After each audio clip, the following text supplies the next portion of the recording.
There you go. Welcome, Good hair. everyone. It is a really amazing privilege to be here. I thank the Reagan National Defense Forum for the invitation. We have extremely important questions to address today, and to get to the first, which I'll limit to Admiral Harris and General Milley, it is who will win the Army-Navy game next week? Well, so I think the nation will win. So I'll just say that this is my 15th time on a panel with, no, actually it's the 15th Army-Navy game that we've won. This is my first time on a panel with General Milley. I tried to give him a diplomatic out, and there you go.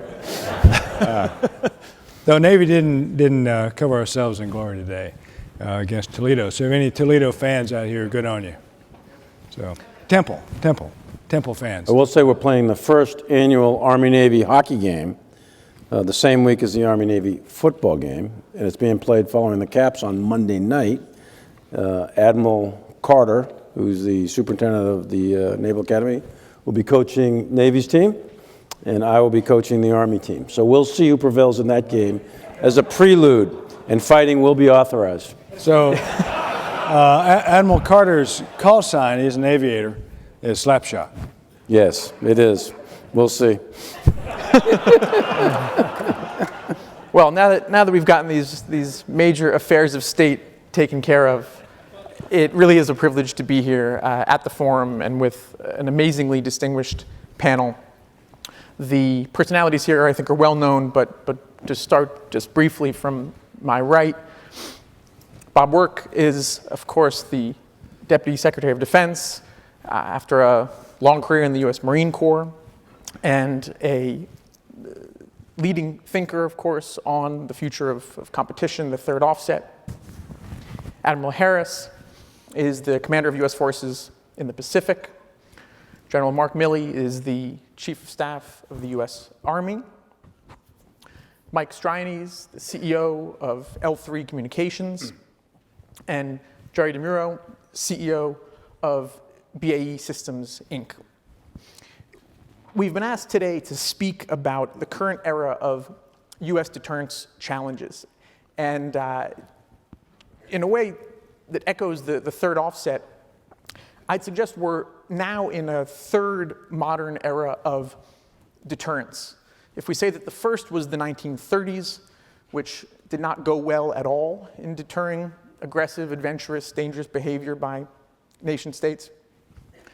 The second would have been the Cold War, which is generally seen as a success of nuclear deterrence, although there were some exceptions around Dean Acheson and the Korean War and the like. Then we had the post-9/11 moment where it was questioned whether classical principles of deterrence even apply, dealing with non-nation state actors and suicide terrorism. So that brings us to today, where it seems we've returned to a third era of classical deterrence considerations. There are, of course, differences in the environment and in capabilities that distinguish our era from the past, whether it's in the nuclear realm, cyber, and otherwise. But it's I find it helpful to look at that historical context, and also to see the ways in which there are very key differences. The key difference with the Cold War, it seems, being that whereas that was a deterrence environment that looked overwhelmingly at one adversary in the Soviet Union, today the United States looks at a diversity of deterrence challenges. We're speaking today chiefly about China and Russia, but there's also Iran and North Korea. And it seems that diversity requires also a diversity of deterrence approaches, because one deterrence approach is unlikely to fit all. And one way, which I look forward to discussing together, in which the current environment is especially challenging, it seems, is that China and Russia, to take our focuses, are, of course, different countries with different governments, different institutions, different histories, different things that motivate them, different vulnerabilities. And it would seem that requires the United States, of course, to tailor its deterrence approaches and with a particular focus on the different individuals who lead these systems, these political systems. Because to speak about capabilities alone in talking about deterrence would run the risk of missing the personal and psychological aspects. And just as different individuals are motivated differently in affairs of the heart or art, they're also motivated differently in perceptions of risk and national interest. And it seems that with Kim Jong-un, with Xi Jinping and Vladimir Putin, of course, in the case of China and Russia, it's important to look also to the individual personalities and institutions when we take these deterrence considerations into account. It's not just business, it's personal. And so I'm looking forward very much to speaking with all of us about the capabilities aspects of deterrence and the personal ones and the industrial ones and others, because we have an absolutely first-rate panel, and it really is a privilege. So I'll open it up to all of us with the basic question of what is most important to understand and not to misunderstand about getting deterrence right, given these rising revanchist powers in China and Russia in particular. Secretary Work? Well, first of all, you heard the chairman say, and you've heard Secretary Carter say, that essentially we have to address 4 state powers and 1 non-state problem. And of those 4 state powers, without question, China and Russia are rising in the importance that the Department of Defense is focusing its attention on. Now, John Mearsheimer defines a great power as a state, a large state, that could take on the dominant state in the world, the United States, conventionally, and have a survivable nuclear deterrent. It's a very simple definition for a great power from the Department of Defense's perspective, because it really focuses on capabilities. Now, whether or not you agree that China and Russia is a great power, by any definition, they are really going to cause the United States to expend a lot more strategic capital than it has in the last 25 years. Both are very large nuclear powers. Both are starting to really challenge us conventionally. As the chairman said, today our competitive advantage is intact, but the trend lines are not all that encouraging, and so we want to take care of that. Both, to a greater or lesser degree, disagree with the liberal global order that the United States has been working so hard to build since World War II.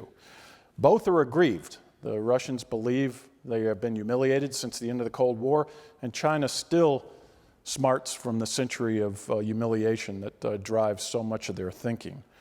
Both are UN Security Council members, so they can really cause us problems even without taking us on militarily, and both are especially prickly in their near abroad. So that means when I think of competition, deterrence, I think of it in terms of, look, the West, for some reason, thinks the term competition is an inherently negative term, which would lead inevitably to conflict. The Russians and the Chinese believe competition is just the natural state of affairs. And so within that competition, 3 things we have to have. We have to have strategic deterrence. We have to make sure we have that right against both of those 2 large nuclear powers. Conventional deterrence. We have to make sure that we have a competitive advantage on the conventional side so that the likelihood of a conventional attack or a conventional war with these 2 powers would be minimized. And then the third thing is we have to manage the strategic competition on a day-to-day basis. And I would argue if you think of strategic deterrence at the top and conventional deterrence in the middle and managing the strategic competition at the bottom, the link between the bottom 2 is crisis management, and the link between the top 2 is escalation control. So third offset is not a unified field theory. It only focuses on conventional deterrence within this framework of comprehensive strategic stability.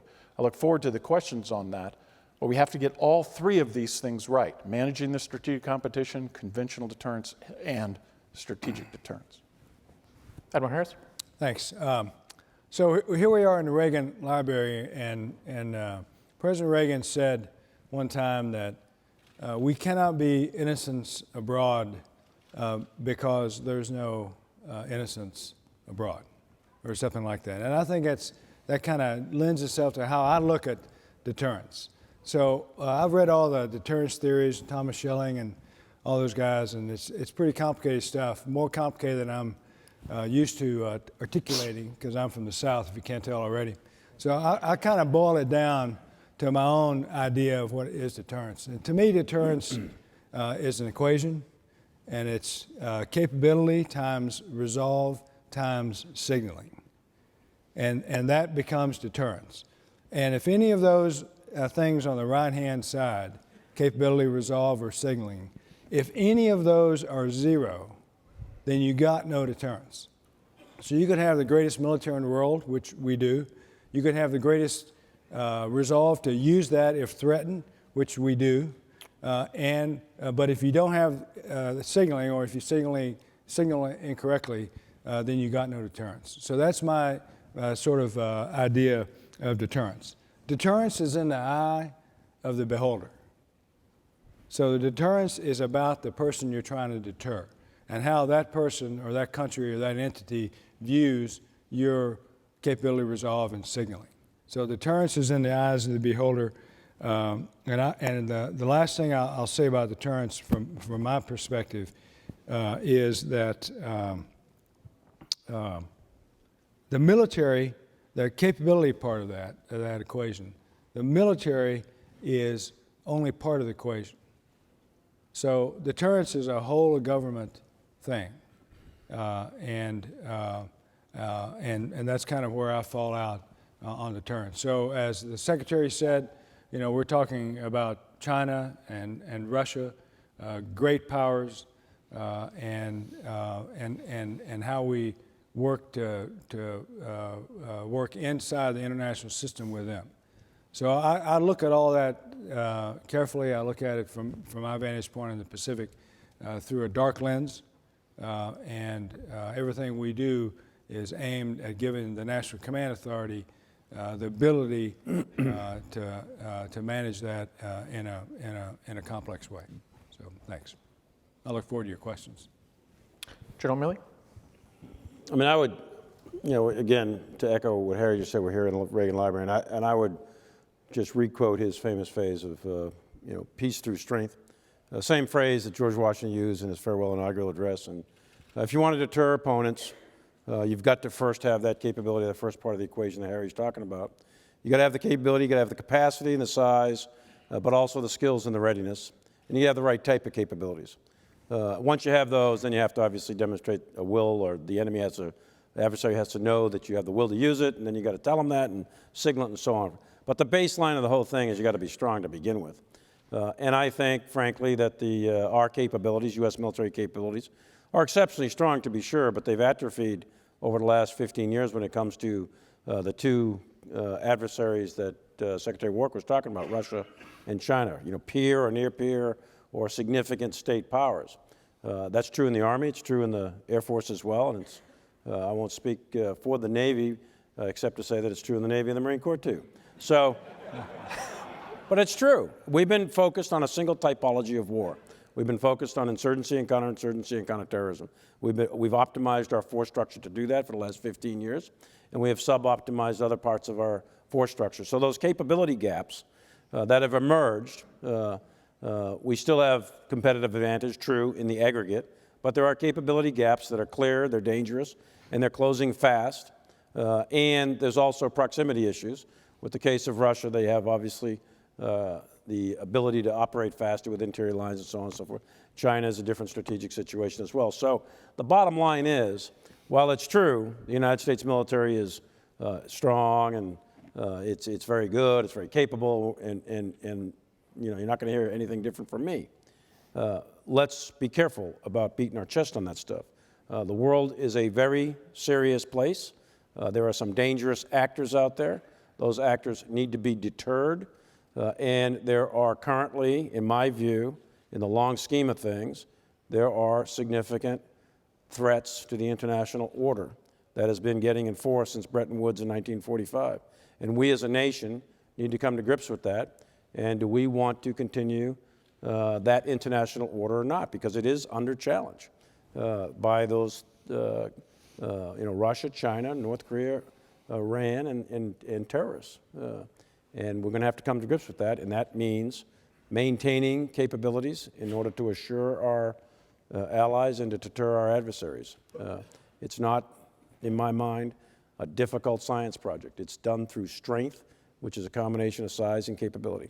And we've got some work to do on that, and I think the current leadership of the Department of Defense has acknowledged that and put that forward, and I think the future leadership will do the same. Thank you, General. Mr. Strianese? Thank you. Yes, and I think part of that story is in restoring the conventional deterrence is to restore some of the technological capability that seems to have eroded or atrophied over the last decade or so. And that's industry's job in partnership with our customers. The Pentagon, as you know, under our system, nothing is made in the Pentagon. It comes from private industry. Yet our adversaries generally are running state-owned companies where there's a lot more speed and flexibility in doing whatever it is they need to do. We, on the other hand, are dealing with stakeholders, whether it's shareholders and a host of others in a highly regulated environment, which is just how we work.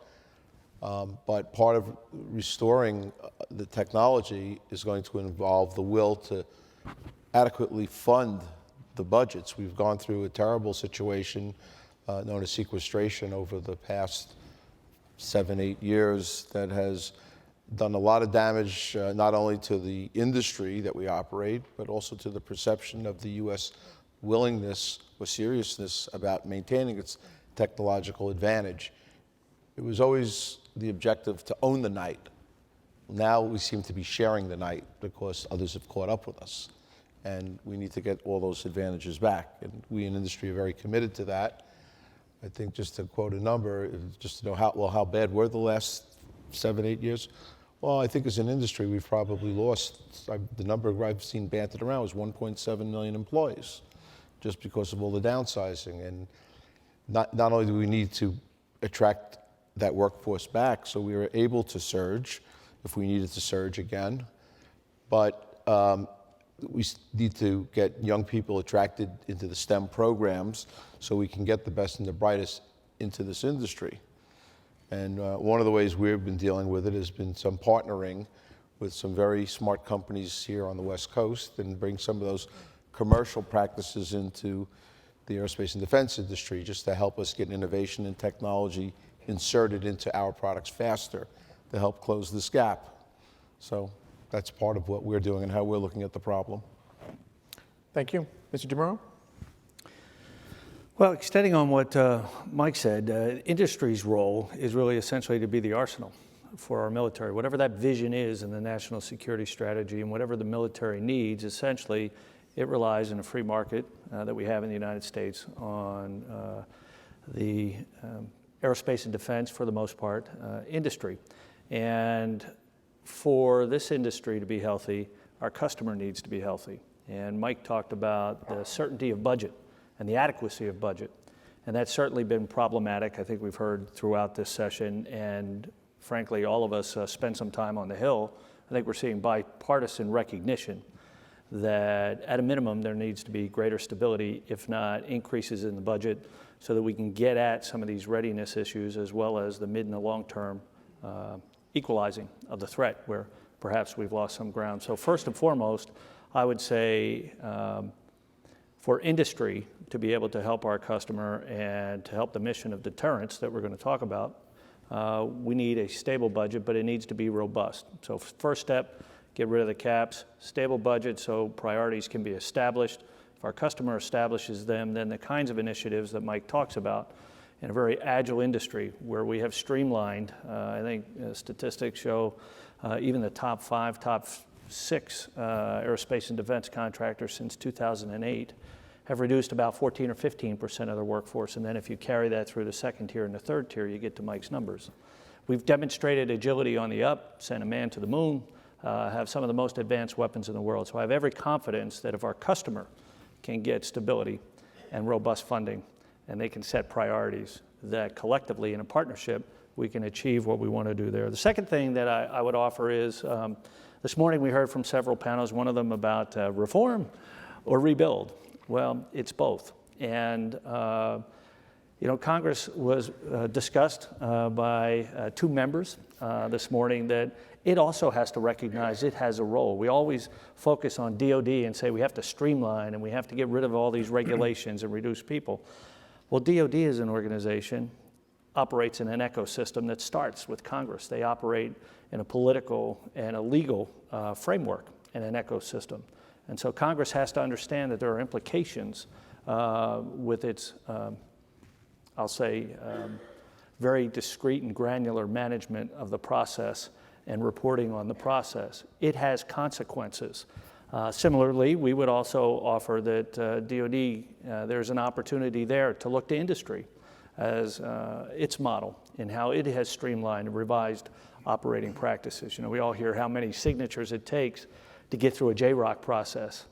Well, whether it's 52 or 28, would the quality of that decision be any worse or any better? Is it made any better by having 52 instead of 26? I don't know. I don't have the answer. But that regulatory regime affects the quality of decisions. And we have gotten very transactional in our business and looking contract by contract, regulation by regulation, the most recent IR&D rule, without really understanding the implications of that for industry, which operates in competitive capital markets, as Mike alluded to. And so sometimes what we see are actions that actually have the reverse effect. Instead of supporting the innovation for the third offset and providing capital to do that, it's driving human capital and financial capital out. So we need to carefully consider that ecosystem and maybe not be as transactional. And lastly, and I think we'll have resources, and we've demonstrated the agility as a team to work on these very difficult problems. And lastly, I think it would behoove all of us and assist industry in helping the department meet its goals if we could look at the export regime, whether it's the FMS process or export regulations regime. I think it's obvious the interoperability gains, the solidification that comes in our alliances when we share equipment and we have that interoperability, and it strengthens the coalitions, which we can bring those economies of scale back and assist in the investment of new technologies, price reductions, more effectively supporting our customer. So thank you. Thank you. Admiral Harris, I'd like to circle back on the definition of deterrence you offered. You put it forward as capabilities times intent times signaling. And I've heard others put it similarly, but with a distinction: capabilities times intent times belief. That is the belief of the other guy in our willingness to act. And that gets at the point you made about deterrence being in the eye of the beholder. So I'm wondering if you could comment on whether that's an important distinction between signaling, which is about the way we act, the United States acts, and belief, which is about how the adversary and potential adversary calculates risk. And then if we could also speak about how that belief part of the equation looks in China and Russia today, and how perhaps the belief of China and Russia in U.S. deterrence compares today to a few years past. Well, I think that we're talking about the same thing in the sense that the belief of the deterred is affected by the signaling of the deterring power and the resolve and the capability. So the deterred power, if you will, is going to look at all of that. So the deterred power's belief is ultimately going to determine the deterred power's actions in the spectrum of conflict, from no conflict at one end to war at the other. I think that we have been successful as a nation in deterring great powers, using the Secretary's definition of a great power, in terms of Russia's actions on the global stage and China's actions on the global stage. And I would just say that we have to keep at it. We have to continue the signaling part of that in order to affect their belief part of that. in order to continue to deter them in the great spaces, if you will. Let me add something to that just consider this for a minute. You know, we're on the 75th anniversary here of Japanese attack on Pearl Harbor. Harry's going out to celebrate that. Before the Japanese launched that attack, they knew the capability of the United States, and they knew they would lose a war. They knew that. They consciously made a strategic decision to attack when they knew they would lose a war. So they knew we would fight back, so our will was there, and they believed it. But they still did it. And history has several cases where countries understood the opponent's capability, they understood the guy had the will, and they believed it, and they still attacked. So there's some other things to consider, things like myths of short wars. The Japanese thought they'd knock our fleet out and the war would be over, we'd negotiate for peace, sort of thing. And von Schlieffen thought that, the von Schlieffen plan, they thought that'd be over in 6 weeks. We also are subject to that. We thought certain things would be pretty short in Iraq and so on and so forth. So it's not an exact science, the whole idea of deterrence. It's a matter of judgment, and it's something that is different in every single case. There's no uniform cookie cutter stuff. It's different in every case. The one thing that's common, though, if you want to deter, is to maintain very, very strong and capable military forces. Until such time as there's some sort of universal government or whatever, maybe someday 100, 200, 300 years from now, the world, by definition, is anarchic because there's no overarching force that can, run the rules, so to speak. And absent that, you've got to maintain very strong, large and capable forces in order to deter. And if I could say something, David, you used the word intent. Harry used the word resolve. I actually like resolve better. And it's the capabilities that you bring to the table, plus the signaling of what you can and cannot tolerate, and then the resolve that you show. And what's different in our strategic competition with both China and Russia is our national strategy values allies. And what the president has said, every president since World War II, Article 5 commitments are ironclad. There may be other areas that we decide what we must do, but in the terms of Article 5 commitments, I don't think anybody, either in Russia or China, doubts our resolve to NATO and to our allies in the Western Pacific. And I think that is a very, very big help for deterrence against both of these great powers. Thank you, by the way, for the correction on resolve and intent. I didn't mean to put words into the Admiral's equation there. If I could ask a bit more on how China and Russia look at the U.S. in a deterrence balance and what their belief is in U.S. capabilities times resolve. How do you assess that their views on our standing compare today to years past? In the Russian case, of course, we had the 2008 Georgia episode, Crimea in 2014, Ukraine generally, now the risks to the Baltics that, of course, people speak about. In China, similarly, the last few years have seen in the South China Sea some unprecedented moves, and in the East China Sea, certainly presence that's growing and growing. How do you understand the Chinese and Russian view of faith in the United States resolve today compared to, let's say, 10 years ago? Well, I know for certain the Chinese conception of deterrence is on demonstrated capabilities. I know for certain that the Chinese and Russians are both trying to copy and duplicate our level of jointness. I know that they're trying to gain technological parity. At this point in time, I am confident that both Russia and China believe that the United States, as the chairman stated at lunch, has a competitive advantage today. Now, they may be looking at the trend lines, and we're looking at the trend lines, and we're trying to both make judgments on how to make sure that American overmatch remains. But at today, I believe they do believe in our resolve for Article 5 and commitments to our allies, and I do believe that today they believe we have an advantage.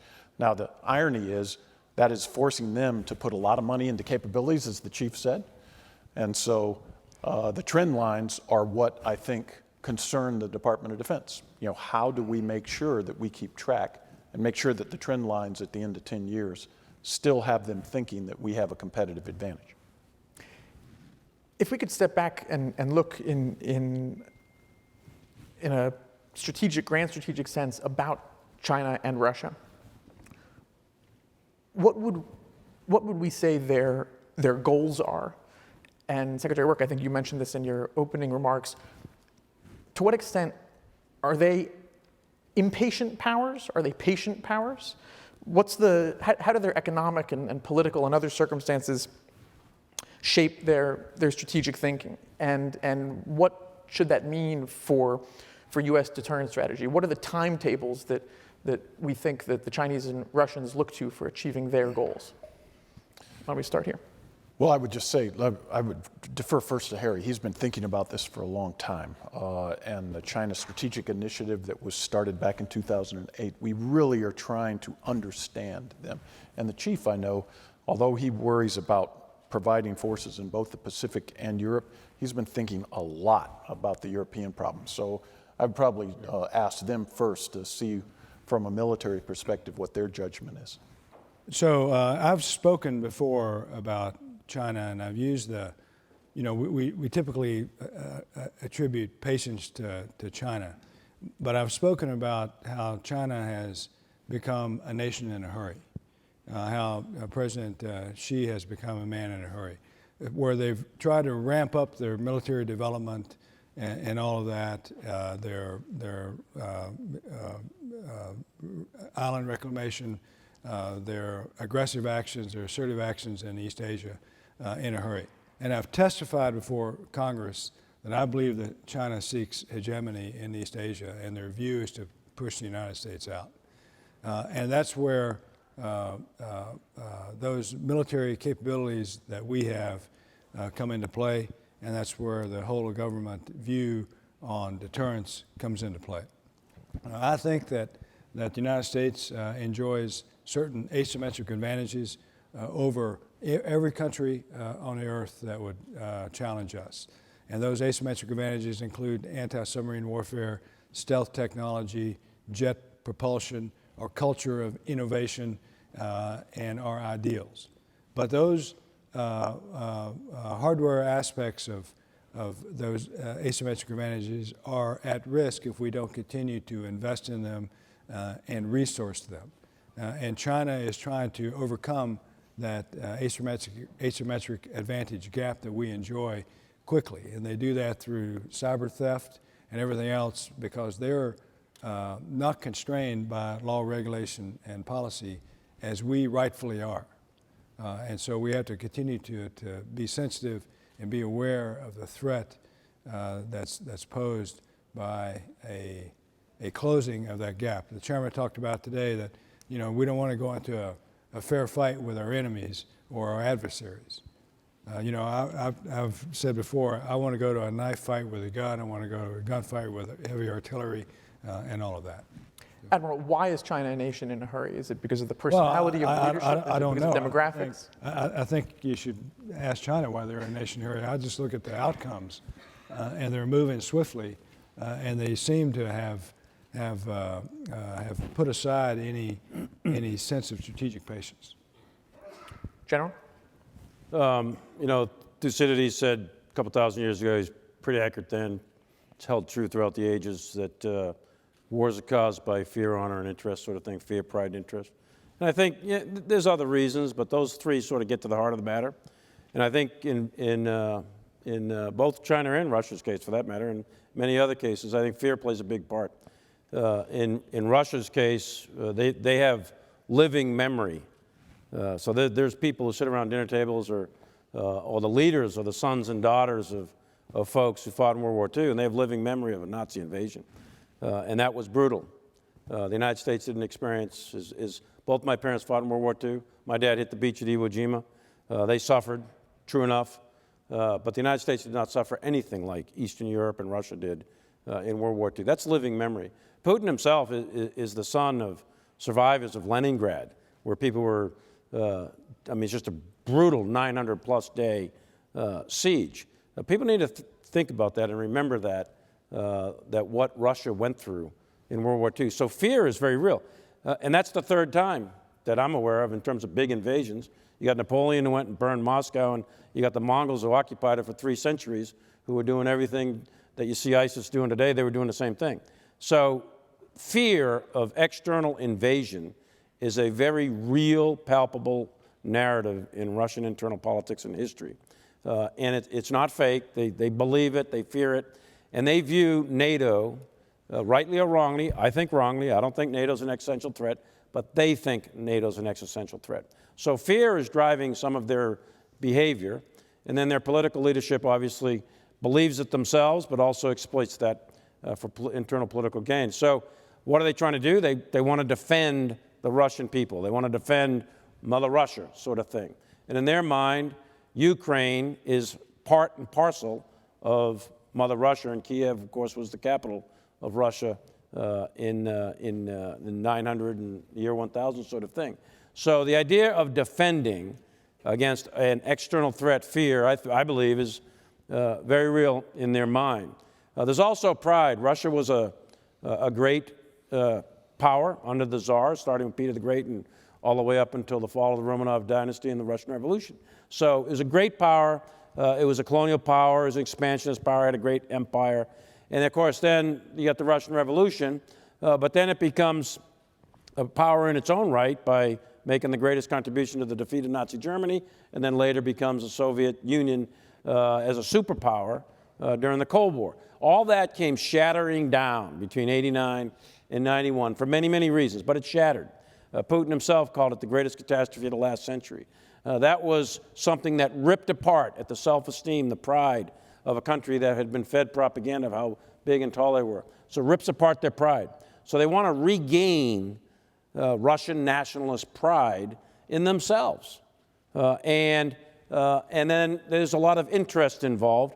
There's not a least amount of money and so on and so forth. So those 3 factors are pretty significant with the Russians and what they're doing, and that's translated into behavior. And then along comes a guy, gets on a horse, takes his shirt off, says, "Follow me, I'm the Pied Piper, and I will lead you to restore your pride. I will defend you. I will take care of your fear. Trust me, and I'll be the strong man." It's been done thousands of times before in history. And he's entirely believable. KGB agent and so on and so forth. So they rally around the flag, and they modernize, reform, and rebuild their military while we're involved in a campaign in Iraq and Afghanistan. And then their behavior follows suit with attacks on Georgia, Crimea, Donbass, eastern Ukraine, threatening and intimidating against the Baltic states. You see what they've done in Syria. They want to be on the same playing field. So if we want to deter that kind of further behavior, further aggression, then that's going to require significant strength. China, slightly different, but essentially the same, in my mind. They've published it, by the way. There's no great super secret to this stuff. They call it the China Dream. They've published it. And by 2049, the Chinese want the United States out of the Western Pacific and East Asia. And they want to be, just like Harry said, the regional hegemon in that region of the world. They would prefer to do it peacefully, what they call win-win. They want the United States to peacefully retrench and withdraw and let the Chinese be the dominant power in East Asia, as they have been for 5 millennia. The only exception has been what they call, their century of humiliation between the Opium Wars of the 1840s and the Chinese Communist Revolution in 1949. So they want to restore what they think is their rightful place in the world. They're on a roll since 1979 in their economy. Following economic shifts in power like that, military shifts in power happen. That's what we're seeing. The modernization of the Chinese military is incredible, and it's incredibly fast, and it's happening. So they want to do it peacefully, win-win, but they are preparing to do it violently if they need to. So again, if you want to deter It's a lot of diplomatic action, signaling, et cetera. But the baseline of all deterrence is a strong, capable military. It's peace through strength sort of thing, in my view, in both cases. Only thing I'd like to add, David, is what the chairman said at lunch, a lot of people, I hope they understand what he was saying. He said, and this is why I think we have deterred Russia and China conventionally. He calls it adversarial competition below the threshold of military action.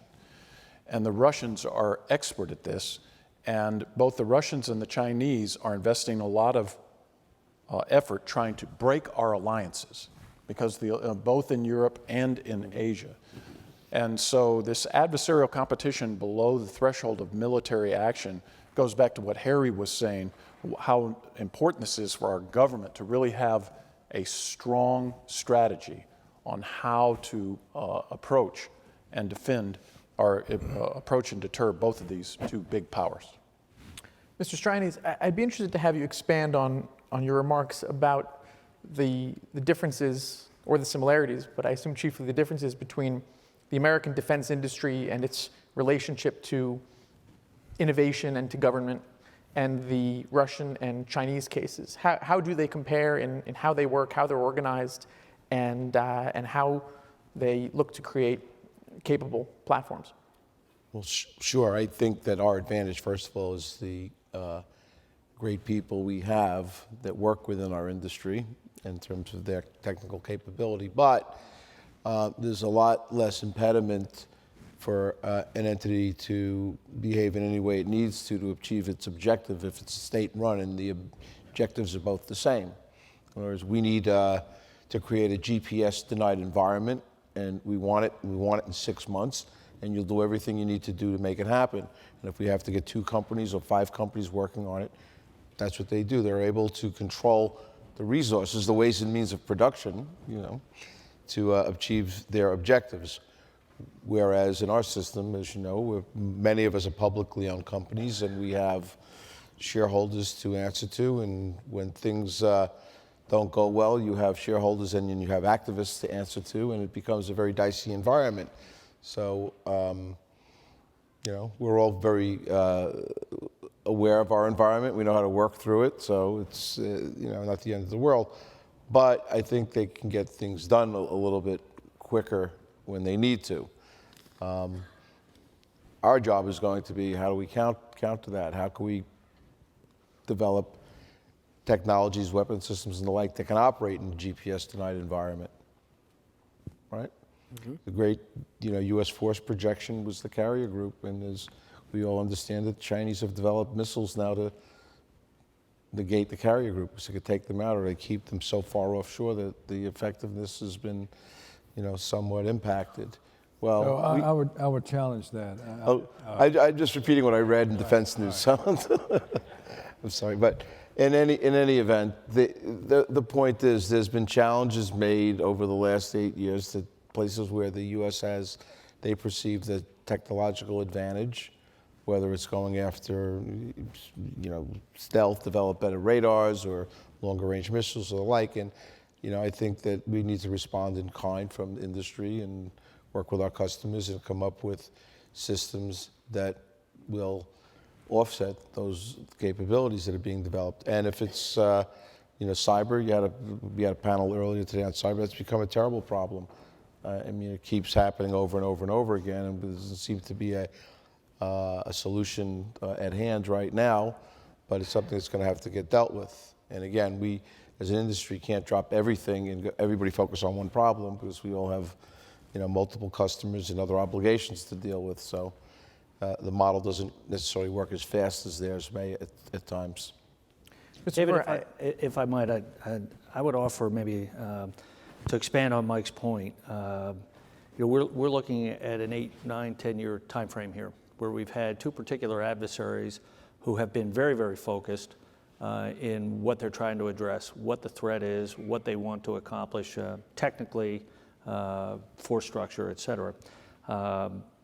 As the Secretary, the Admiral, and the General have said, we've been immersed in some other activities, not the least of which is a huge downturn in the economy that's caused other constraints on the system, financial and political. And I have every confidence that as has happened before in our industry, most of the great discoveries are here. And the fundamental reason is the free market enterprise system that we have drives innovation, drives incentive. So we need to focus on those things that will allow us, A, to establish priorities and a reasonable planning horizon to stay with them, the regulatory regime that facilitates rather than restricts that innovation. And just as we do in the pharmaceutical industry, all the way through financial instruments that are created, credit default swaps, those sorts of things. That kind of free market approach, when you provide the right environment and the right reinforcements, is tremendously powerful. And it will be again, and I think that's what we're arguing here for.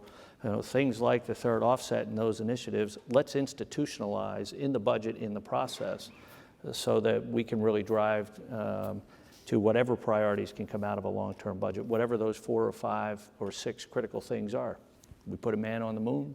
There are many things that can be unleashed here. We just need to set the fundamentals in place and let this model work. Before we open up in a few minutes to questions, I'd like all of us to weigh in on aspects of predictability and unpredictability in deterrence. When we look both in the Asia Pacific and in Europe, we see that Article 5 covers the NATO countries. It covers Japan and the Senkakus, as President Obama clarified 2 years ago. The U.S. has a mutual defense treaty also with the Philippines, but has not clarified that Philippine holdings in the South China Sea, rocks and islands, are necessarily covered by that. There's some ambiguity there with Taiwan. There is no treaty, of course. There's a Taiwan Relations Act that connects the U.S. to the defense of Taiwan. In Europe, it's well known, the Baltics, of course, are within NATO, but risks exist. Moldova and other countries are outside of any Article 5 commitment. How do these issues affect the deterrence calculus, and what's the role of predictability and unpredictability, for good or for ill, in establishing deterrence against revisionist powers? And you can leave aside surprise phone calls to Taiwan if you'd like, which was an unpredictable move that has surprised us all, I think. Secretary Work, if you wanted to start. I will leave behind the call. That's your prerogative. No, I mean, look, I really like Harry's 3 words. It really has to do about signaling and resolve, and the way that both Russia and China believe in our resolve. And ambiguity is very helpful in some cases, not helpful in others. It really goes back to managing the strategic competition, knowing the competitor you're trying to deter, and understand the signals and how you demonstrate resolve. Within the context of the third offset, even just on conventional capabilities, we have a saying, we will reveal capabilities for deterrence, and we will conceal capabilities for warfighting advantage. We want both Russian and Chinese military planners wondering what type of capabilities that America could bring to bear if, God forbid, we ever got into a military confrontation. So ambiguity is useful in some cases, but it's not universal, and sometimes clarity is very, very, very needed.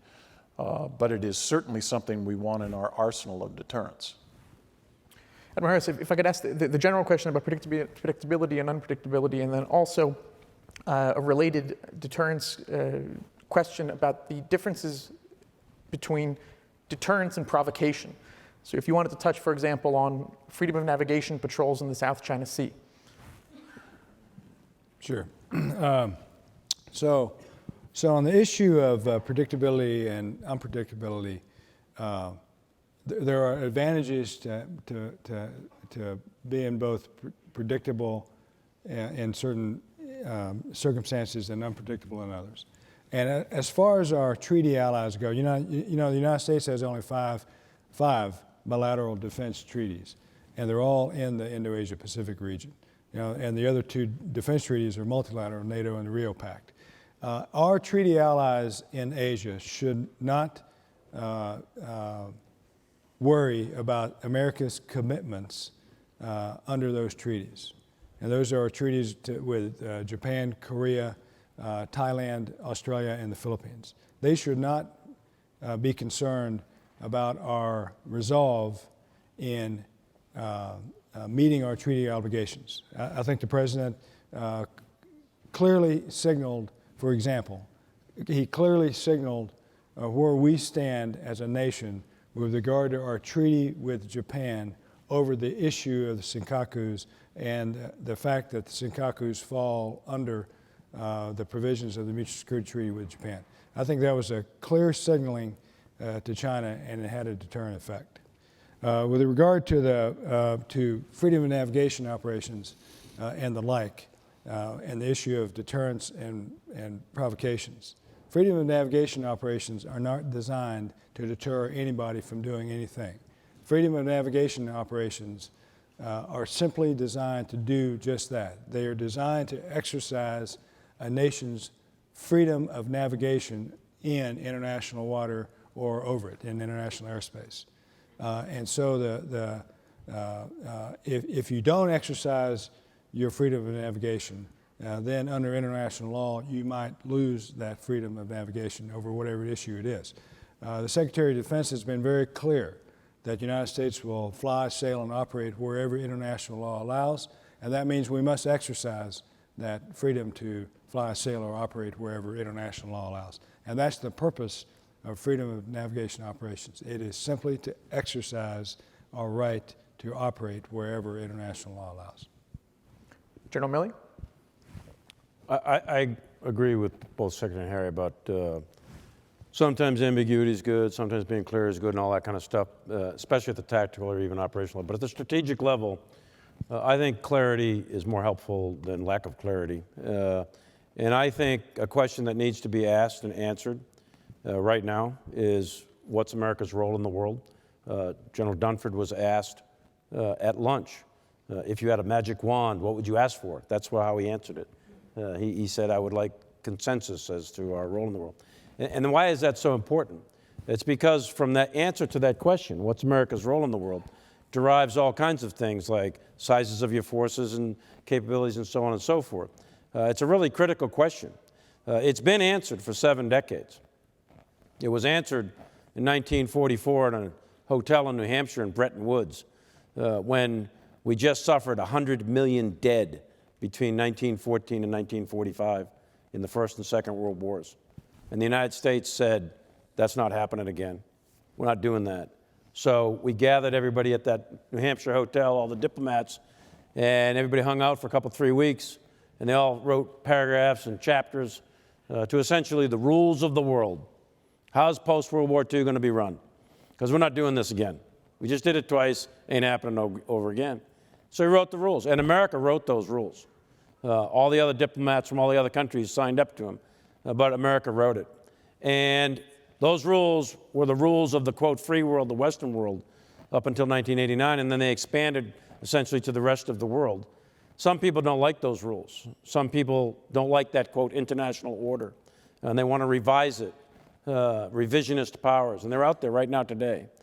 So the question that we have to ask and answer to ourselves, as it relates to deterrence or anything else, is, do we like those rules? Are we comfortable with them? And do we want to keep them? And if the answer to that question is yes, that's a really expensive proposition. And we're going to have the capabilities and the forces to enforce those rules. And you're going to have the will, the posture, the presence, the capacity, all of it, if you like those rules. If you don't like those rules, and you're okay with someone else writing the rules, that's okay too. That's a national decision. It's not asked and answered by the military. It's asked and answered by the presidents. It's asked and answered by senators and congressmen. It's asked and answered by the people of America. That needs to be asked and answered, because from that, you figure out what it is you're willing to fight for. And we've made this mistake before. the end of World War I, Britain, who was the enforcer of the rules, was laid waste, and the United States backed away, didn't step into the breach, and you got what you got in the 20s and 30s, and it ended up in World War II.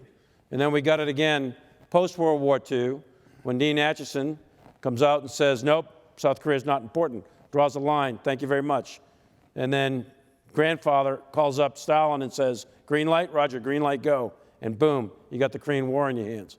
And Truman jumps in. Saw it again with April Gillespie when she tells Saddam, hey, Kuwait's not that important, Roger that, green light, go, boom.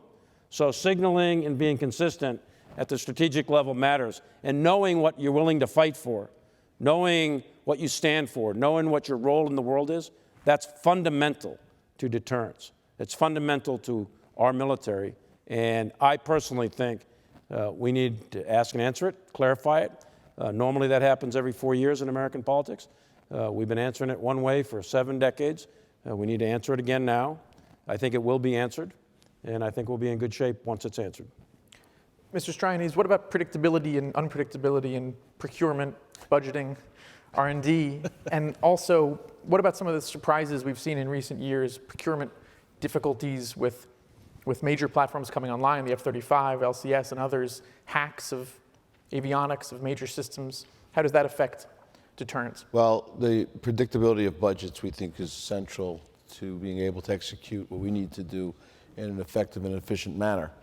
It allows us to hire and retain the people that we need, and it actually will show, future workforces that it's a stable industry to come to work in, not one that will experience layoffs every few years because of contracting budgets, depending on who's in office at the time.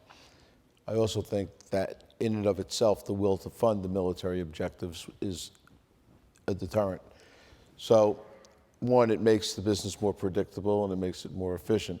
And in terms of the system's proprietary data, if you will, I think companies have addressed that risk in many different ways, but we seem to be able to, and if it means it doesn't reside on a network any longer, it resides in a safe somewhere, well, for now, that's what it'll have to be. But, the crown jewels are not going to be exposed out on a vulnerable network system as far as, I can see. So it's the way we're dealing with it, and I think that's how most companies are dealing with it right now. Mr. DeMuro? Yeah, clearly, as we talked about, predictability from the strategic level through the budget provides stability in the industrial base. If you don't have that, it undermines the industrial base and the ability to come back and do what needs to be done. It undermines the will to invest, right? There's 4 things we can do with earnings. You can invest in capital. We can invest in IR&D or B&P. We can give dividends or go buy back stock, right? And we've seen a lot of the latter too, and I would argue it's the lack of stability, the lack of predictability is a function of that. It's not, or is a factor in that. It's not the determining factor. Lastly, I just go back to the point that Mike made. We in industry, over the last 10 years have come to appreciate even more our obligation in the cyber domain, right? We always talk about space, land, sea, but we're part of that battle. We are part of the defense infrastructure, and we are working very hard, very collaboratively with the intelligence agencies and the defense infrastructure to do everything possible to protect those assets, right? Let's now open it up to Q's and A's. We have microphones, at least one here. And if questioners, of course, can identify themselves and try to ornament their comments with a question mark at the end. Please. Admiral Harris, my name's Stephen Perry. How concerned are you about China's self-manufactured naval base in the Spratly Islands? What, if anything, can we do about it? And have they perhaps effectively deterred the West through their strong resolve and strong signaling? Yeah, so thanks for the question. It's great. I'll answer it quickly to give opportunities for other questions. I think a lot about the islands. I think they have built 7 new bases. I don't think of them as islands anymore. I think of them as military bases in the South China Sea. 3 of them have runways of about 10,000-foot lengths. And we have to now, I have to now, as a military commander, think about those bases. I do not think they have deterred us at all. I think those bases are, in a conflict scenario, they've given us 7 additional targets, if you know what I mean. But they have, as I've said in opportunities in the past, a continuing build out of Chinese capabilities in the South China Sea will give them the ability to control the South China Sea and the over $5 trillion worth of trade that travels through the South China Sea, including $1 trillion that involves the United States annually. It will give them the means of controlling the South China Sea against any scenario short of war with the United States, which no one wants, including us. And so we have to continue to work with China on that and our friends, allies, and partners in the region to reassure them so that we continue to build credible combat power and we build a network of like-minded friends, allies, and partners to ensure that we fly, sail, and operate wherever international law allows. Let's see if we could take these 4 questions together, and please keep them brief. Thank you. John Harbour with National Defense Magazine. Since we're out in California, I thought I'd ask you all about DIUX. For the military officials on the panel, have you seen any tangible benefits from this initiative yet? And to the members of industry, how do you view this? Do you see it as a positive thing, or do you see these commercial companies having sort of an unfair advantage with this fast-tracked acquisition tool? I think I was out there just a few weeks ago, in fact, to check on exactly what you just asked, tangible benefits. Frankly, candidly, it's a bit early in terms of tangible benefits. They haven't been stood up very long. We're not going to see, this isn't the kind of stuff you sprinkle magic dust on and you get magic solutions. These guys haven't been in operation for all that long. I think it's a very good idea. I think there's some tweaks to it. I've provided some of that feedback back to the Department of Defense. I think it's a very good idea. It should be sustained, and there's a good initiative there because we need to accentuate and accelerate innovation for the application of some commercial products out there for the military. There's no question in my mind. But the DIUX per se, let's give them a little bit of space here. Let's give them some running room before we start grading them out. I would only add that, look, anything that sparks innovation and brings new thought to the problem set that we're trying to solve, we would welcome. The aerospace and defense industry doesn't create a lot of the technology. It integrates and applies that technology, whether it's automation or whatever it is. So, as the General said, I think it's early days, but stimulating more people to come into the industry can't be anything but good. Hi, Sidney Friedberg, Breaking Defense. Question, well, both the 4 stars might have a thought in this, but particularly for a Deputy Secretary of Work.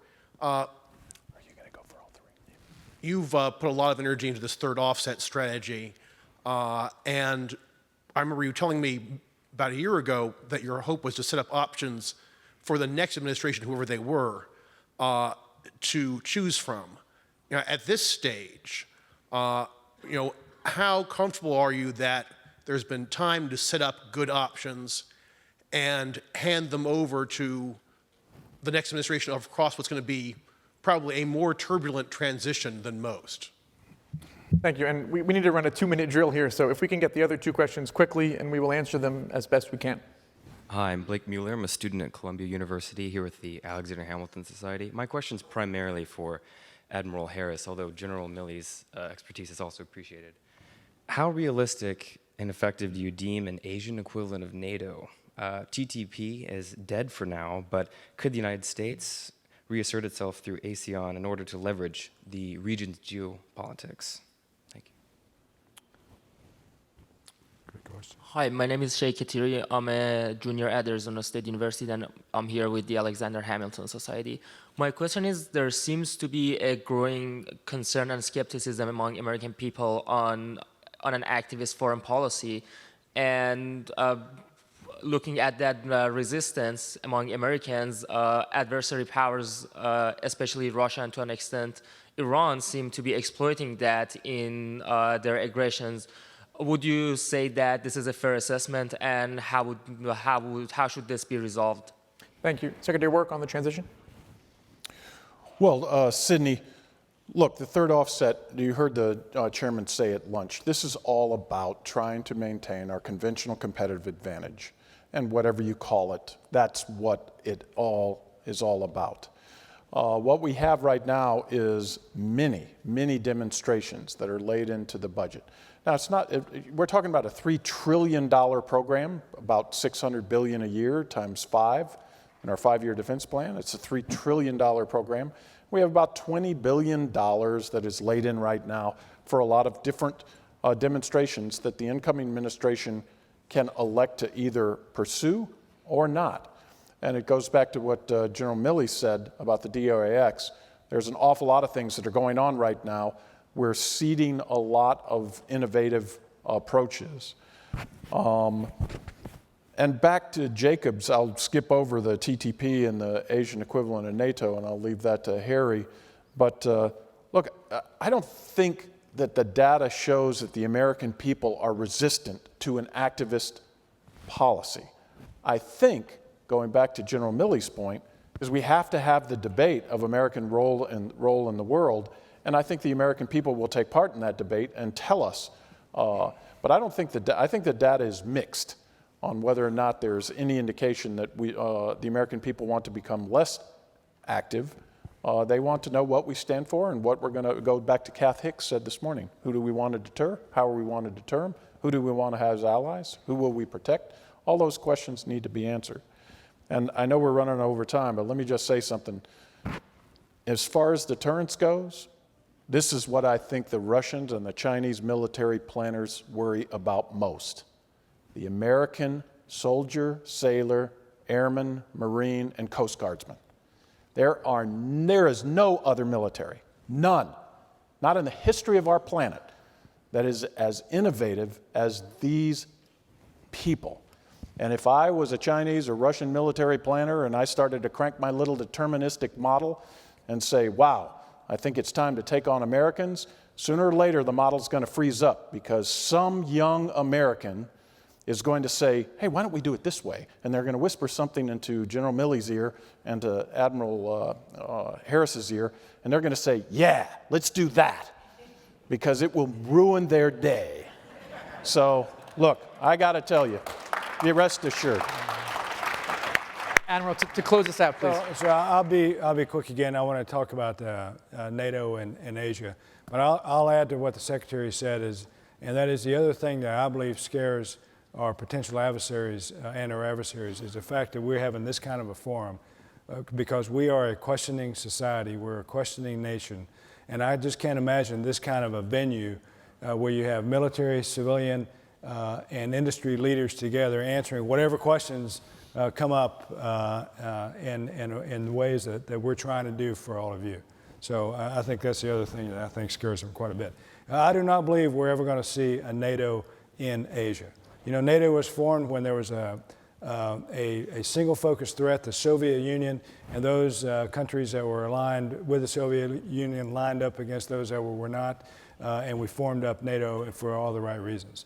In Asia, there's not that compelling single focused enemy, quote unquote, if you will.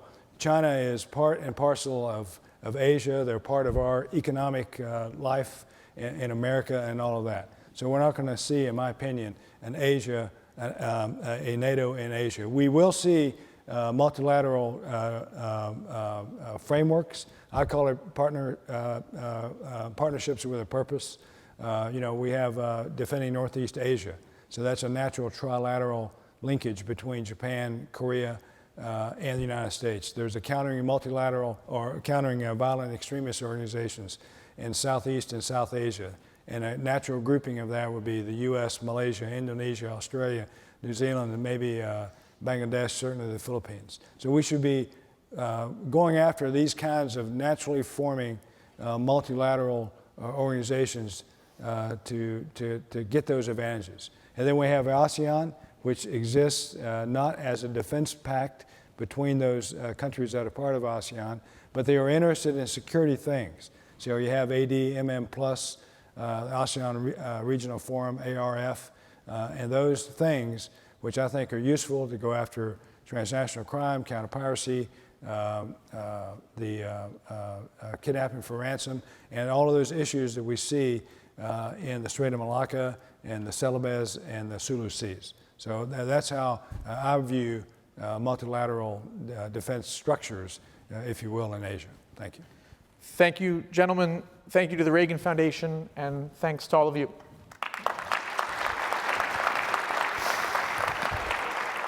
Thank you, sir.